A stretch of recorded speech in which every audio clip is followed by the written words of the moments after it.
Welcome one more day to Space and Harmonia. Today's video is a deep reflection on what is taking place in the world right now. Some people ask me what I think about the situation in Ukraine and if we can help and how to cope with the state of sorrow seeing those injustices. And I think we have to analyze the situation from a global perspective, because the news are just showing a very narrow view, which is not completely in tune with what is taking place, because in the news there are always the good ones and the bad ones. And that's not reality, that's Babylonia. We live in Babylonia. Babylonia, the culture of division, conflicts of all kinds, not just physical conflicts, but conflicts of religion, politics, all comes from the Tower of Babel. That's a fable that represents the division in human culture. Originally, there was only one language on the earth, and some people became so proud and greedy that they wanted to conquer heaven by building up a tower. And Elohim, the powers of nature, brought the tower down, confusing the tongues. That's what we read in Genesis chapter 11. And it speaks about the division that took place especially in the Mesopotamian civilization, which originated the Babylonian culture. And Babylonia is a symbol of selling humanity to all sorts of ideologies and falsehoods, which are still operating in the human mind in general.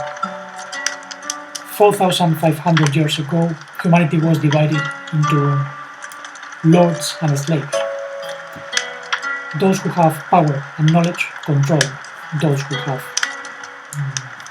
a few resources and are ignorant, or believed to be ignorant, because when you pay attention, the truth cannot be hidden. It can be read in nature. So there is a war on the human consciousness and also conscience. Morality is subjective in general, and some people doesn't listen to the voice of divine conscience because they have a culture in which they have been infused with certain morality. This is good, this is bad, and they cannot make decisions on their own. So they have a cancelling of the will, and this is the reason why humanity can be governed by tyrants. There is even a code known as Gog and Magog, which was associated with the ultimate war in the last days. Some people believe it's the conflict between two nations, but that's a code. Magog supposedly was a region in the northern part, to the north of Israel. The north, the Septentrion, is from where evil comes from in mythology. And Magog was run by Gog. Gog was the ruler in that region, and supposedly in the last days, Magog will be completely dominated by the intelligence of Satan. Intelligence in quotation marks, because that's not real intelligence. I think Satan is more retarded than intelligent, but some people might consider slyness and certain evil trickery as intelligence, but it's an oxymoron, as military intelligence or any kind of artificial intelligence. That's not intelligence. But in today's world it is accepted as such. And what is operating behind what we are seeing is an artificial intelligence, and also the incapability of asleep human beings of transforming certain tensions. It's known that certain planetary alignments are present when a war takes place. And one of the planets that is usually present is Mars, the planet of war. I don't think it's because of the direct influence from the planet, but because that planet was used as a marker. Every time Mars is in this area, there is conflict. This indicates there is an energy in the Earth, a tension, planetary tension, and this leads to conflicts. The same alignment present during the beginning of the so-called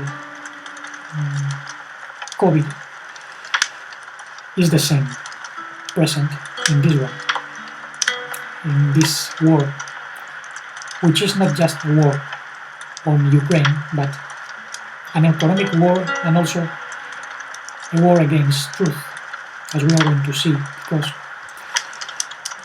on one hand, we have to pay attention to the code behind Gog and Magog, which is not a nuclear war between a country in the north, like Russia, and the Western world.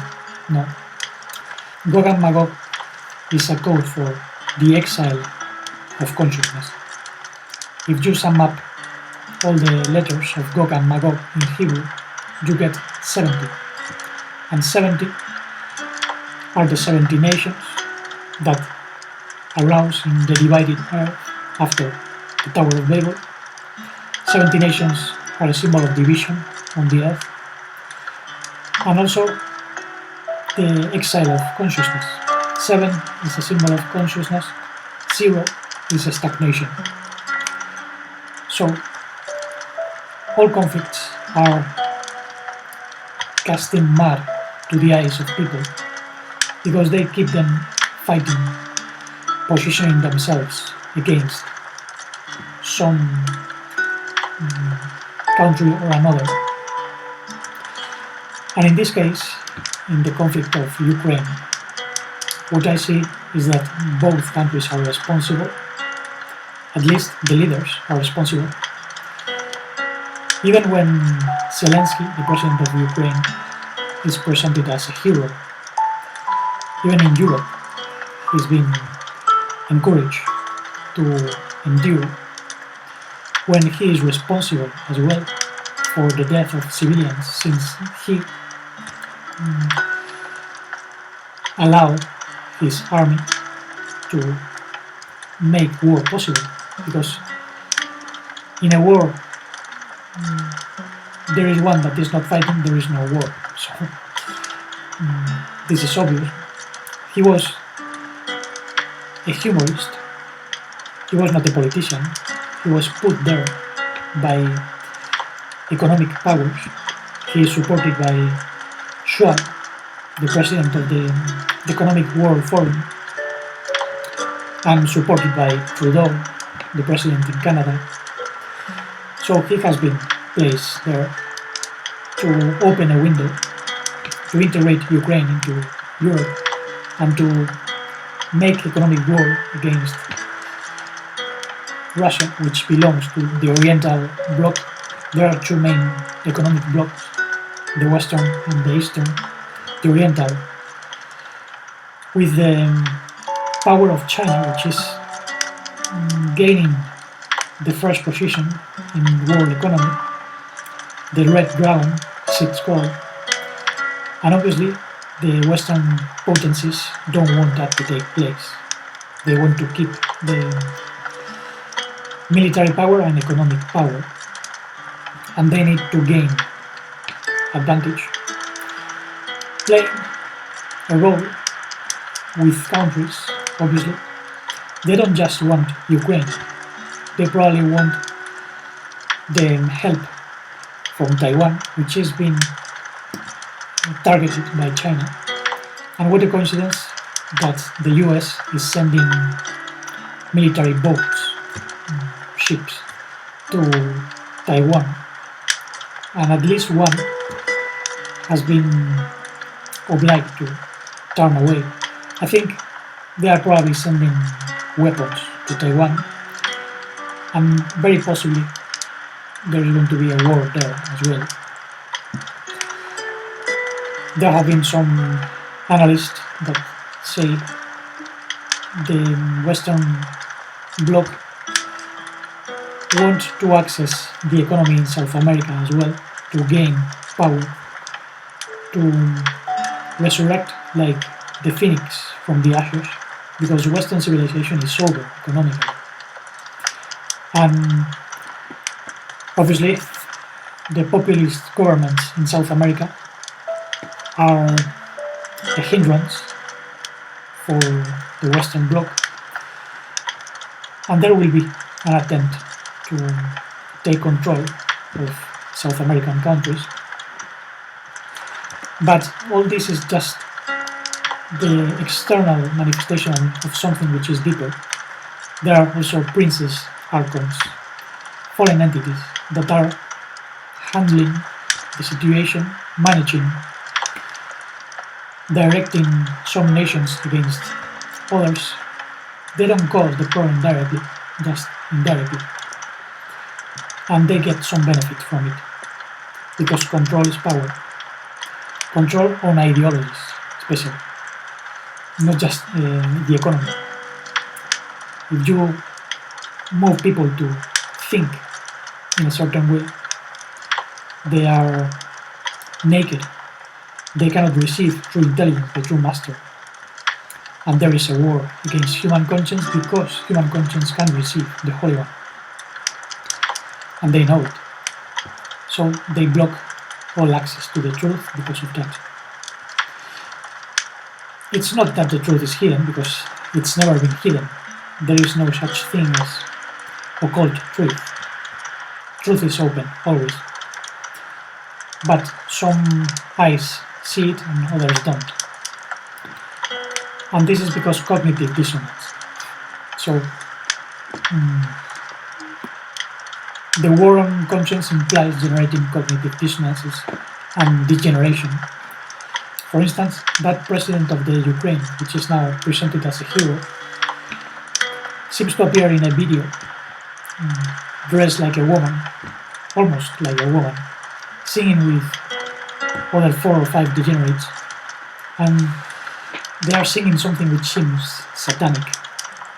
I don't understand Ukrainian, so it's hard to know what they sing, and I don't think the video is false, but that's what such character was doing before becoming the president in the Ukraine. And I'm not defending Putin. Putin is another son of Satan, because he is allowing the bloodshed, and all those who get involved in bloodshed are sons of Satan. It means they are ruled by the lower passion, the reptilian nature, and they have no mercy because they have no true conscience. Their conscience is shielded, and if they give signs of being religious, that's just a political strategy. In this case, there is something deeper. We are in a transition. There is a 2030 agenda. So the economy has to change, and they are forcing a new economy, and the Occidental Western Bloc wants to keep ruling. There are going to be economic crises.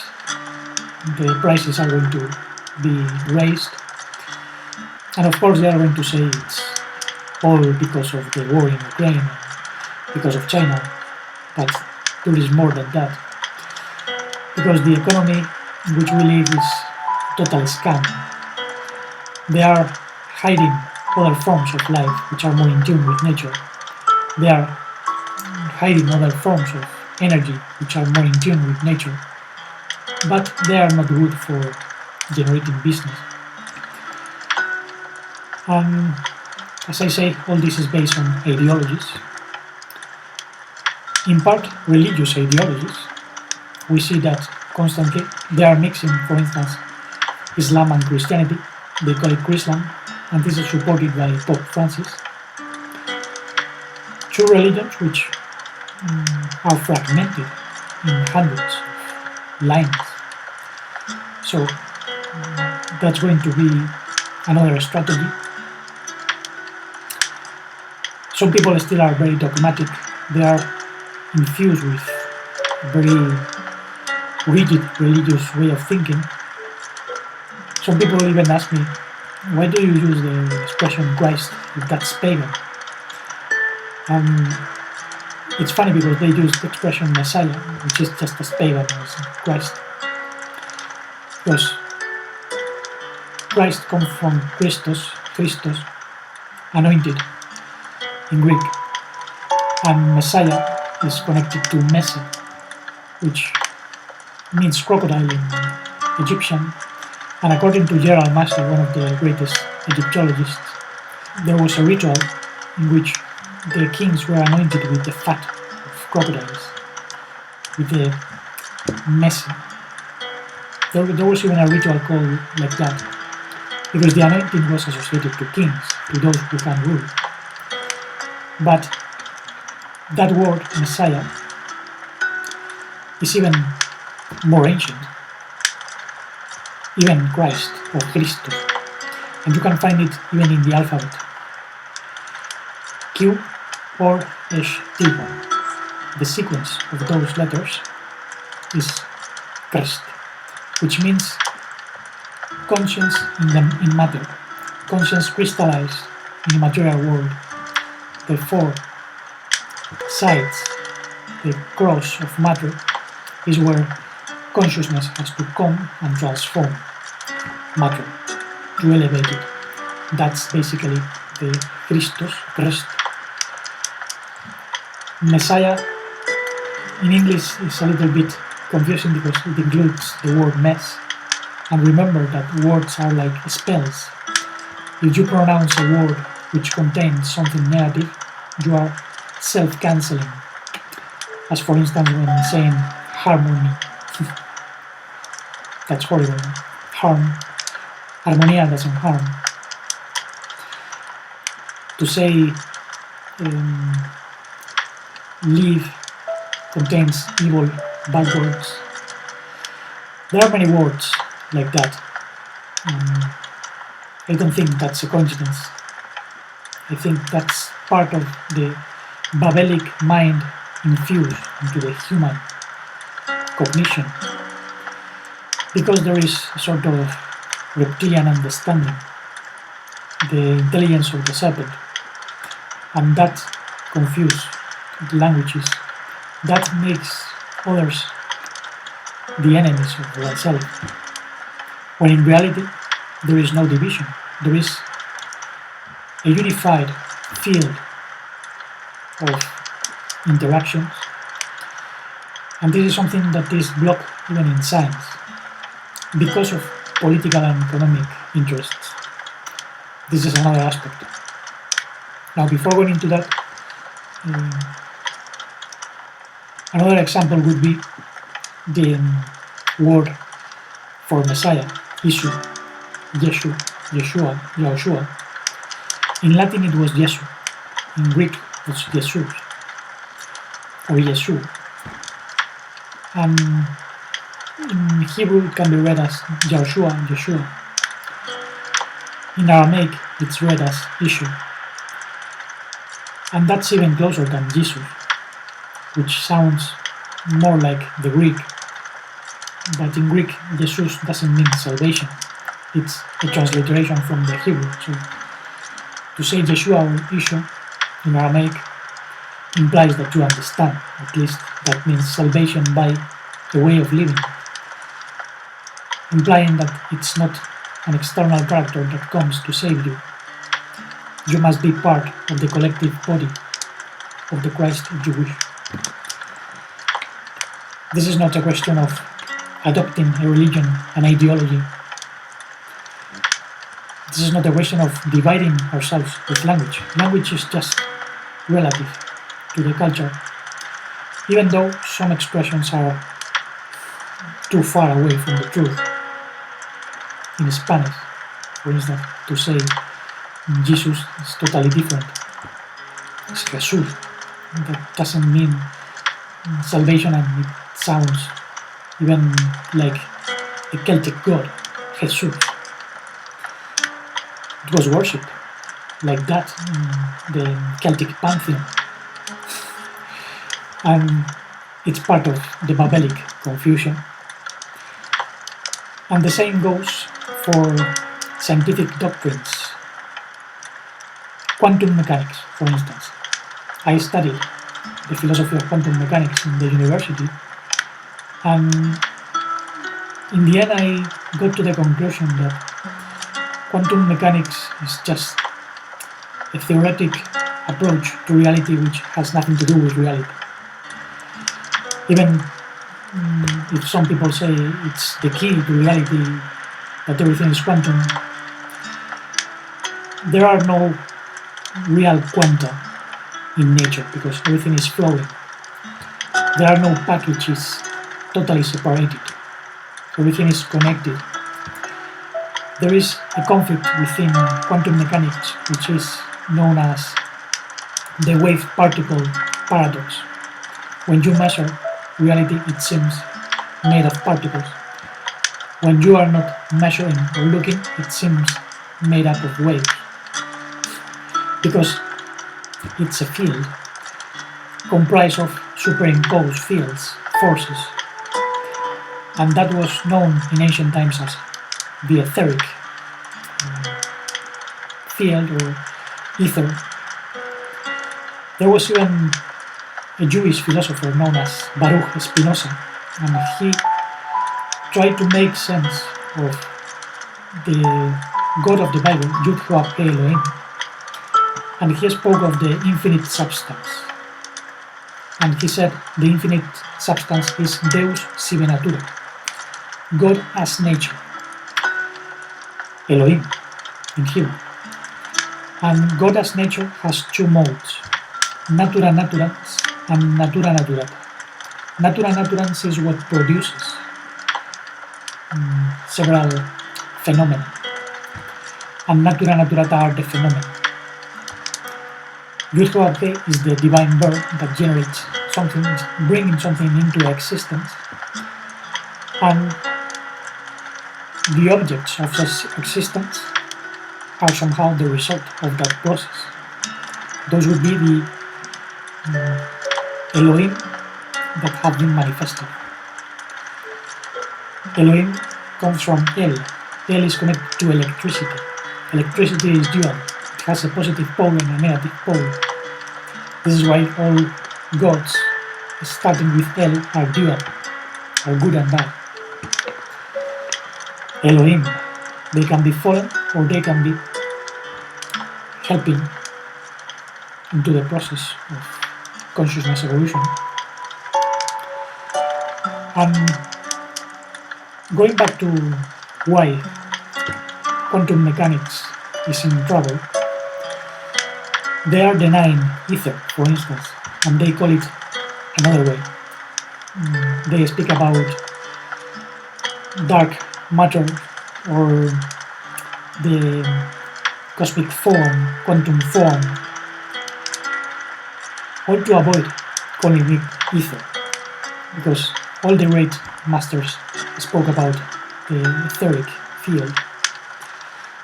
Even in Greece, when Parmenides said everything is one, that being is one, Empedocles spoke about the fifth element as ether, Pythagoras, Plato. All those were teachers that were showing monistic ontology, metaphysics, which are really the essence of physics, even though today most of the so-called scientists would say that metaphysics are just imagination, but this is because they are mentally retarded. They don't know what metaphysics means. As Aristotle said, metaphysics are the science of the first causes and principles.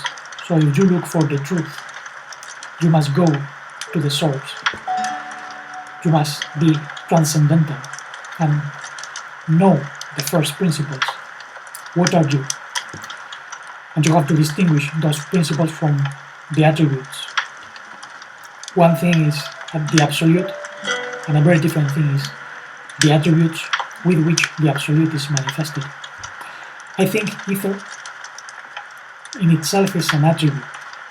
Maybe it's infinite in the sense it has infinite potentiality, but it's finite in the sense of being something determined, whereas the absolute has no limits, Ein Sof, without limits. And the Ein Sof Aur, the light of the limitless one, would be ether, which is Kether, Keter, the crown of distribution in the Sephiriotic tree. So we have to discover the fullness of ether within ourselves. Ether is what makes us feel full. If we forget what we are, it's because we got identified with the solid matter, which is just one manifestation of ether, condensation of ether. Ether is the very prima materia, la materia prima, the first matter, the crystalline essence of our being, which is also light, and that cannot be destroyed, is immortal. Our etheric nature is immortality, and that's what some beings are hiding, because they lost that access to ether, and they want to get control of beings that have ether. The secret of ether is even in the Hebrew language. I was explaining in one of the videos how the Aleph bet from Aleph to Tav is an expression of the energies with which ether can be harmonized and expressed in the last letters, Kuf, Resh, Shin, Tav, which are crest. I spoke about that sequence before, which is in all language, actually, most important languages. And that union of spirit and matter is the coherent integration of ether in all its manifestations, all its modalities. Just as water can become ice and vapor, and even a fourth state, which is known as gel water, it's a state which is not very common. We have it in our plasma in the blood. The fourth state of water, check that out, it's very interesting. Just as there is a state known as fire plasma, there are four elements: earth, water, air, and fire, and four states. But there is also a fifth element and a fifth state, which is ether. And that's where we find true vitality, true life. But for accessing this state of etheric consciousness, we have to get rid of everything false. And first of all, we have to get rid of cognitive dissonance, because that generates negative magnetism, and magnetism is a loss of energy. We lose lots of energy with worries, with preoccupations, and the key to manifest true love and true reality is by uniting head, heart, and visceral manifestation, dielectricity, magnetism, and gravity in the liver. The liver in Hebrew is kabed, which equals 26, and 26 is the value of Yud-He-Vav-He. Yud is the divine bird, is the filter of reality that can harmonize Elohim. Elohim alone is nature without the influence of harmony. And it's the influence of stars, the pressure over the planet, is what leads human beings crazy. So we must become what we really are, which is beyond that astral influence. That's when we can be called Israel. This is Israel, the power of the moon, the sun, and the electricity of the planets. When we conquer that, then we can even influence reality because we are above the stars and the planets. Since we are part of the body of the Christ, or the Mashiach, Mashiach means there is understanding, cosmic understanding. And when we come here to the earth is to establish those lost connections. Connections that can reestablish true reality. Don't doubt it. This is because some people say we walk towards destruction. It depends. There are many futures, many possibilities. And we are going to live the one to which we are attuned to. Because we are going through a journey that involves attracting several timelines. And one of the reasons why they want to impose certain quantum vision of the world is because quantum power plants are very profitable and they promote everything quantum, even though there are now some problems with that. They want to change to the so-called renewable energies, which are more expensive, and the prices are going to be raising because of that. But it's because they are highly cleaner ways of generating energy. I have been speaking about this already. So you can make your mind up about all this. It's very obvious. And we will see how humanity is accepting or rejecting the truths and lies on both sides. We will see if humanity is responsible enough to assume the role as a channel for divine energy, because that's the reason, or the main reason of existence for humanity. As soon as humanity loses the main purpose to exist, it will be destroyed. So let's keep aligning ourselves with the universal field of the ether so we can be free. And this is not possible if we are constantly identifying ourselves with languages, objects, ideas, ideologies. There is a language of silence, and to me that's the language of the true master. And for now, I think it's enough.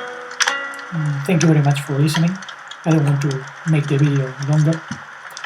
If this was inspiring to you, let me know. In connection to what I see, I will release more videos in English. Most of them come in Spanish. And I simply respond to suggestions, and I hope this can be helpful for both the Spanish-speaking world and the English-speaking world.